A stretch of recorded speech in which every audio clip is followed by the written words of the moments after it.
good, YouTube? It's Michael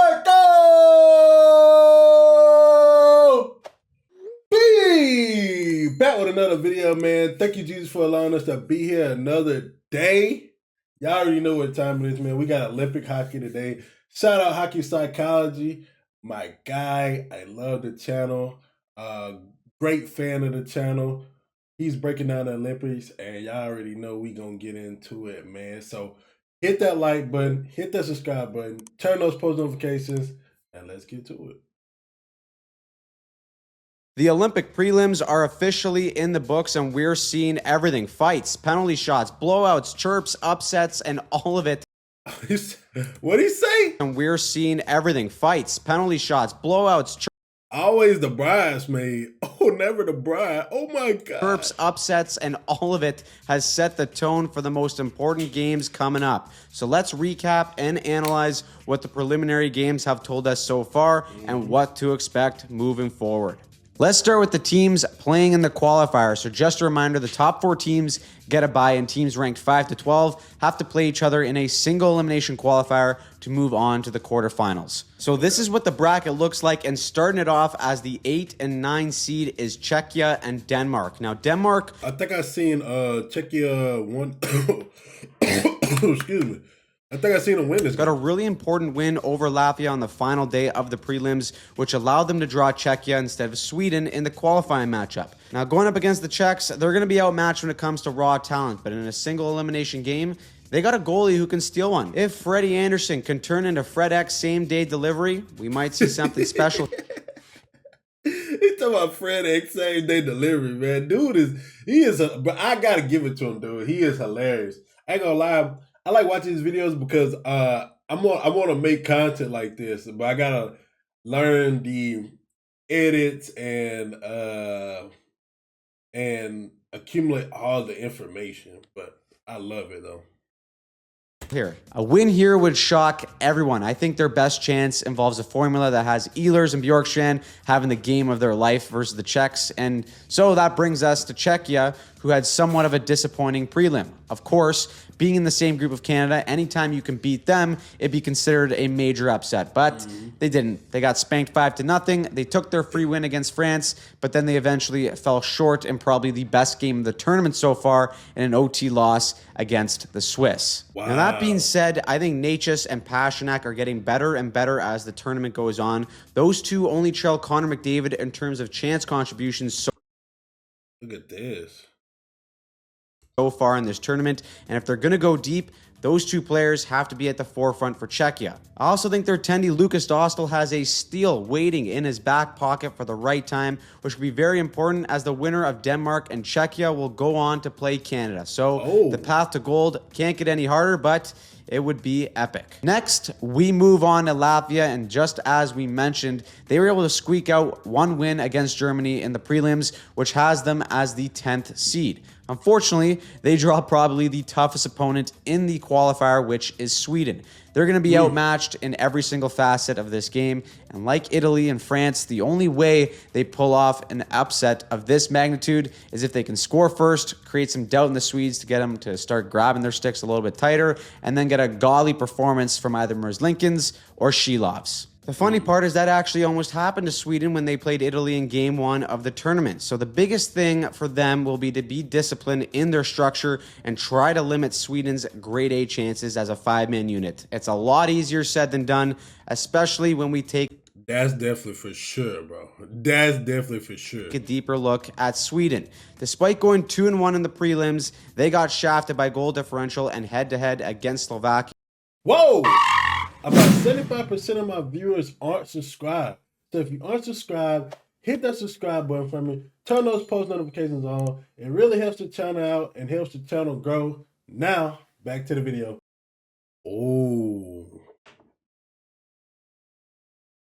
Wait,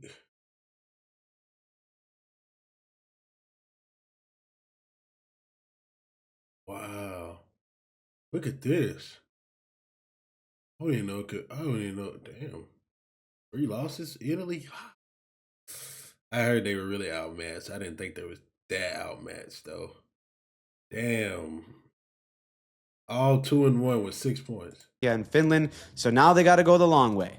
Now, personally, I still don't think the Swedes have found their A game yet and played their best hockey, but they better figure that out quick. The talent is all there, but there's still some concerns, and I think the biggest one is in net. They started the tournament with Philip Gustafsson as the guy, but he never quite looked settled in, especially after giving up a nice pizza of a goal against. He gets me, bro.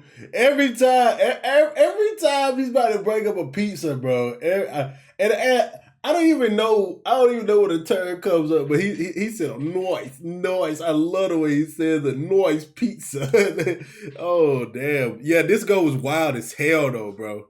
This goal was wild, bro. Lost his stick and everything. I was like, what the hell is going on? Against the Italians, and then having a tough performance in a loss against Finland. So Jacob Markstrom came in as the guy to get the dub against Slovakia, but he's a roller coaster all over the place this year, and it seems like a total toss-up as to which Markstrom we're going to see on any given night. The other concern for Sweden is in the middle of the ice, and I do think it impacts their play style a little bit as well, too. Obviously, no Leo Carlsson hurts down the middle, and Joel Eriksson Ek is a good player, but against the talent pool of the Olympics and the big dogs, him, Pettersson, and Zibanejad are just not number one centers. Finland showed firsthand how they could contain the Swedes from getting into the interior in the prelim game. Of course, it is possible that that was just a one-off. Sweden is always dangerous, and they're likely going to take it. And so the winner of Sweden and Latvia will go on to play Team USA in the quarterfinal. Next up is France, who is clearly outmatched in this tournament and, like expected, lost all 3 of their prelim games, including a 10-2 beatdown from Team Canada. But hey, at least we saw our first Olympic fight between Tom Wilson and the French D-man, Pierre Crinan. Good thing for hockey, though, is we see some justice. The double IHF is deciding not to suspend anyone afterwards. Okay. Which is the rule. I thought as soon as you fight, it's an auto suspension, but they get to decide if it's worthy or not and make a ruling on it. They decided no one's getting a sussy, which is fantastic. We should allow fighting anyways, so... Boy, so he got a Gordie Howe hat trick. Canada, I'm about to read Canada versus France. 1 fight, 1 goal, 1 assist. Yo, that's tough. That's the right decision. Either way, the French did give us what we all expected so far, and that is a team that just doesn't stand a good chance, especially when they're giving up 3-on-0s while on the power play. I do guess it technically can't get worse, but going up against Germany in the qualifier, they are heavy underdogs. And speaking of the Germans, let's talk about them. For me, Germany was one of the teams that fell below expectations in these prelims. They had a confident win against Denmark to start the tournament until they were upset by Latvia in a 4-3 loss. The kicker is that they could have still won the group if they beat Team USA, but that didn't happen. Instead, the Kachucks decided to make Leon Draisaitl's life a living hell. Any chance they got, I did end up seeing. I saw this game right here. I did. It was very, very good, and I'm upset because I'm turning. And I forgot to hit record on my second camera. Lord.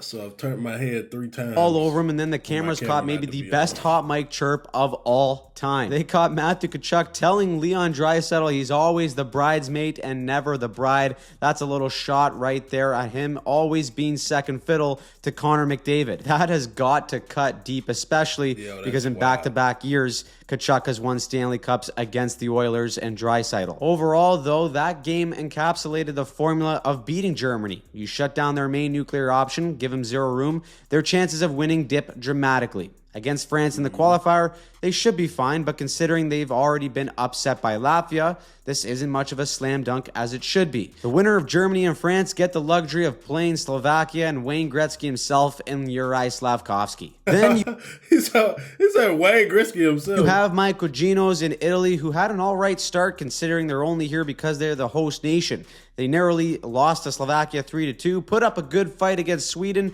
and then it all went to shit after they got spanked 11-0 to Finland. Somebody commented, I can't remember who it was. I think it's a newer viewer commented and told me about this game, and I was like, 11-0? I had to go look it up. I was like, holy mackerel. Oh, so rough. Last game was how everyone thought that this was going to go for Italy all tournament. They got no current NHL players. In their games, the possession and shots are heavily favoring the other team, and they got some decent goaltending performances to hang in games. They draw Switzerland in the qualifier, and really the only chance they have is if they follow the same formula. Get the first goal, make the other team chase the game, and hopefully you pull off a miracle. Moving on to Switzerland. They finished just outside of the top four to get a bye into the quarters, but their solid performance mean they just got to beat Italy to get there. For the Swiss, what sticks out early for them is their special teams. They rank second in power play percentage and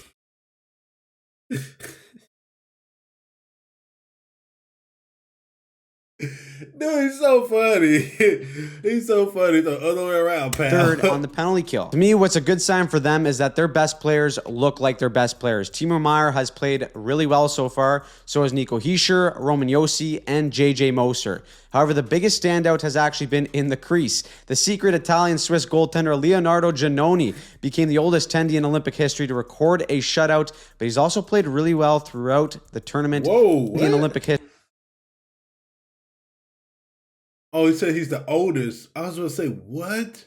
To record a shutout, but he's also played really well throughout the tournament to be trusted as the starter going forward. Now, the winner of Swiss and Italy will go on to play Finland, who is the fourth seed in the teams that advanced into the quarter. Barring a once-in-a-lifetime upset, we're likely going to see the Swiss go up against Finland. Coming in at number 4 are the Finns. Things started rocky as they got upset by Slovakia in the first game of the Olympics in a 4-1 loss, but then they put on a solid performance in Sweden, followed by an absolute shit kicking to the Italians with an 11-0 win. Considering that result, they're probably hoping for Italy to pull off a miracle to beat the Swiss, but that likely will not happen. The Finns actually do lead all teams in terms of slot shots for in this tournament. That's saying something considering all the talent on USA and Canada. The Italy game probably helped a ton, but their identity as a four-line team that'll grind you down into mistakes on the forecheck is at the core of what makes this team dangerous to play against. Expect Miro Heiskanen to play around 27 to 30 minutes a game, and if UC Saros can be at his best, Finland is a big threat to go all the way. Now, coming in as the third seed, which is the surprise, is Slovakia. After upsetting Finland, they narrowly beat Italy and then lost to Sweden. However, they may have been the happiest team to lose a game in that one, as in the dying second. Yo, I feel it. Sometimes you lose a game, especially in a tournament set like this, to where it's like, okay, it ain't that bad. You know what I'm saying? Because our next round, if we would have won this game, we would have had to play the number one team in the tournament. So it's like it ain't that bad. But then again, you also don't shy away from competition, so it's kind of difficult. But I understand. Of the third period, they scored a goal against Sweden on the power play to make it 5-3, and even though they lost, that one goal gave them the tiebreaker to actually win this group. But really, the No, I didn't expect that. Wow. biggest stories for Slovakia's success so far in this tournament is first, goaltender Sam Haliva. He's shown already that if he needs to steal a game, he can. In terms of goals saved above expected, he ranks third in the tournament so far. Damn. The other is the reincarnation of Wayne Gretzky himself, Juraj Slavkovsky. Throw a Slovak jersey on the kid, he gets superpowers. He's second in the tournament in scoring behind only Connor McDavid, and he's playing with a level of confidence right now that is unmatched. He's demanding the puck, he's reading plays incredibly well, and he's leading from the front. They got the winner of Germany versus France, which is a good hand to draw and probably the easiest one if every favorite advances through the qualifier. The Slovaks have put themselves in a really good spot here. Now all they have to do is just execute. Coming in at number 2 is Team USA, and I think this is where a lot of people had Team USA anyways. Coming into the prelims, they went 3-0, but it wasn't without some drama. Swayman let in a goal from center ice to get everyone excited. This goal, when I saw this goal, I said, what in the fuck is going on, bro? I was like, are we okay? But they were explaining it on TV, and they were saying like it kind of looks like the puck blended in with the black part of the board. I don't know. It could be true, but it was a wild goal in real life. I'm telling you.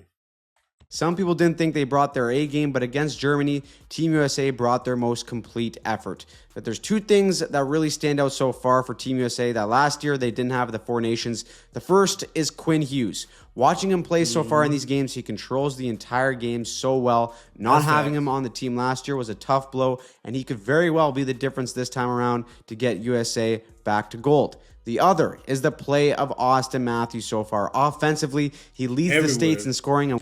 He's been everywhere. When he's on, he's the best goal scorer in the world. He didn't score once last year at the Four Nations, but if he stays hot, it is a bad sign for Team Canada or anyone else who gets in their way. That being said, the number one seed still belongs to Team Canada. Perfect 3-0. Everything went right in the prelims for them. It starts with Connor McDavid. He's got 9 points in 3 games. He's out here. Connor McDavid is the only player in hockey history to record at least 3 games with 3+ points in both the Olympics and in the Stanley Cup final. Holy shit. Damn. Imagine being the only person.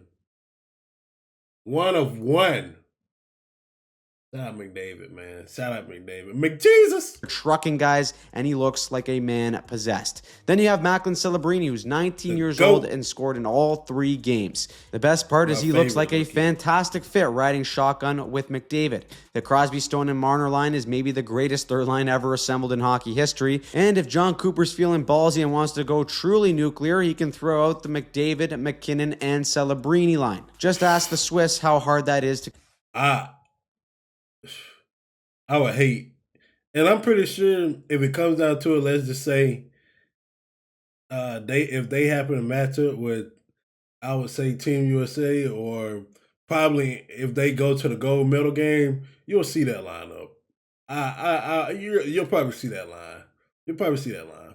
Contain. Like usual, everyone was very concerned about goaltending, but in the 3 games, the goaltending has been solid. Binnington got a shutout in game 1, and Logan Thompson looked good against the Swiss. Right now, the Canadians look determined. They got the winner between Czechia and Denmark, and in the likely scenario that they do play Czechia, they're going to look to repeat the formula of that game, and it's one where they own them in the neutral zone. If Canada starts executing those same little 3-foot support plays in the neutral zone to get controlled possessions like they did in game 1 versus the Czechs, we'll probably see a repeat of a Canadian win. But it's a single elimination game, and anything can happen. So, what did you think of the entire preliminary round of the Olympics so far? Who surprised you? Who pissed you off? Let us know in the comments down below. We're gonna love that, man. I love that. Never know, bro. You never know what's gonna happen. Single elimination. I saw a couple games that got finished. That's why I was saying there was a few games that I saw that finished. So I know it's getting closer.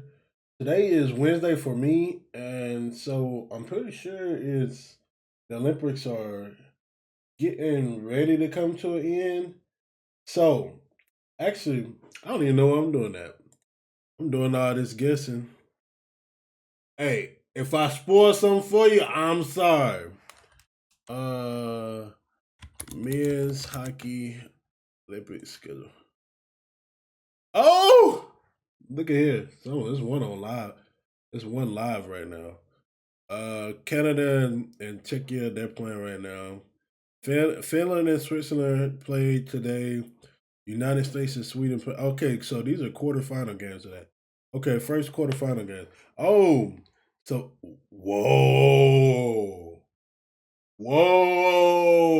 Slovakia beat Germany. Well, holy smoke.